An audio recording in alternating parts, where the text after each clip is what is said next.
आताच्या क्षणाची सर्वात मोठी अपडेट. हो, अपडेट फारच महत्त्वाचे आहे लाडक्या बहिणींसाठी.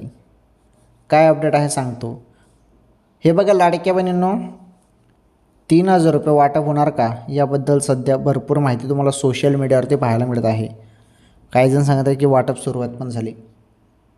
आता माहिती काय सांगते मी लक्षपूर्वक ऐका. 3,000 रुपये जरी वाटप होईल तर जी आरमध्ये तसा निधी यायला पाहिजे फेब्रुवारी आणि मार्च महिन्याचा, बरोबर ना. कारण 2 महिन्याचा निधी आल्यावरच हे पॉसिबल आहे 3,000 रुपये वाटपबद्दल. आणि जरी 20व्या हप्त्याचा म्हणजे फेब्रुवारीचाच निधी जरी आला 20व्या हप्त्याचा, तर मग तुम्हाला 1,500 रुपयावरती समाधान करावं लागणार आहे. ओके, या गोष्टी आहेत, एवढं लक्षात ठेवा. चला ठीक आहे, लवकरच तुम्हाला या संदर्भात अपडेट पाहायला भेटणार आहे. तत्पूर्वी व्हिडिओला लाईक आणि चॅनल सबस्क्राईब करून घ्या.